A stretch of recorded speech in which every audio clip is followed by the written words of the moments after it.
Camille Summer School, tome 7. Toujours une très bonne série, je trouve, même si ce tome est un peu, je vais pas dire en dessous, mais vu que les rythmes de sortie, je trouvais assez lent et j'ai pas mal de lectures un peu à côté, il y a des éléments que je me rappelle plus forcément trop, mais on suit encore Nagui qui essaie de devenir un peu une Camille qui n'a pas forcément le pouvoir, et qui dans ce tome déjà, ceux qui ont lu le 6e tome savent qu'on a une petite révélation avec un personnage qui s'est révélé être un peu une sorte de méchant à laquelle on ne s'attendait pas.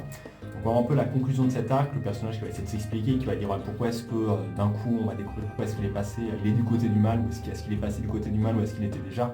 Je laisserai un peu la surprise sur ce tome, mais on va découvrir un peu ce qui se passe là-dedans. On a quelques passages aussi un peu avec Nagui qui va se rendre compte qu'elle a un pouvoir, elle va comprendre un peu plus l'utilité. Nous on va comprendre aussi un peu exactement quel est son pouvoir et en quoi est-ce qu'il consiste réellement, en quoi est-ce que c'est vraiment quelque chose d'exceptionnel qui n'est pas forcément n'est pas encore vu dans leur monde, mais qui est vraiment un truc qui dépasse et qui intéresse vraiment un peu les méchants. Je sais pas le groupe du méchant qui est derrière, ouais, je sais plus comment il s'appelle, qui intéresse un peu le groupe des méchants. C'est vraiment un peu un tome de présentation. On a Nagui qui se rend compte que voilà, il s'est passé pas mal de choses, ça aurait pu très mal se passer, il faut vraiment qu'elle essaie peut-être de contrôler un peu mieux son pouvoir. Et à la fin du tome, on se base un peu sur ça aussi, sur je pense le développement de pouvoir avec les personnages qui vont partir en stage. Je trouve pas une page encore sympa ici, qui vont partir en stage pour, je crois sur la fin il y avait quelques trucs sympas, voilà j'ai une page assez cool.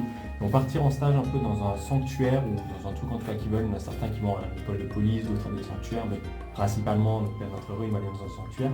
Il faut essayer d'apprendre un peu les pouvoirs, voir comment ça se passe aussi un peu au niveau des Camille, donc on aura peut-être un peu d'approfondissement sur le lore de la série et sur ce que font les Camille en général, parce que c'est vrai qu'on dit un peu ils sont là dans les sanctuaires, mais on n'a pas trop de visu exactement sur ce qu'ils font et ce qu'ils apportent peut-être de plus que des divinités basiques. On a quelques aperçus au début, mais pas forcément. On a aussi une petite vision sur les méchants, qui nous présente un peu quelques membres, leur pouvoir, la dangerosité aussi dont ils font face, parce que c'est vrai que jusque-là on avait quelques personnages qui avaient genre, ils pouvaient soulever un peu des plumes ou soulever des petits poids, mais pas vraiment des trucs très dangereux, alors que là vraiment on a, je trouve peut-être la page avec carrément un dragon, je trouve, d'eau qui reste assez impressionnant. Je l'avais juste avant, voilà, bon, on voit une partie ici, je vais retrouver la page, mais on voit une partie un peu là. Clairement on voit un peu plus la dangerosité et un peu leur objectif qu'ils veulent faire à l'avenir.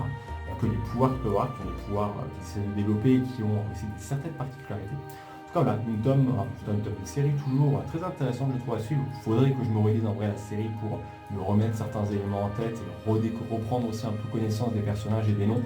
Pas forcément toujours très compliqué, très facile, surtout qu'il y a certains personnages qu'on voit très peu, qu'on voyait un peu au début, qui sont un peu moins mis en avant maintenant. En tout cas, voilà, j'aurais une série que je recommande. Et toi, t'en penses quoi?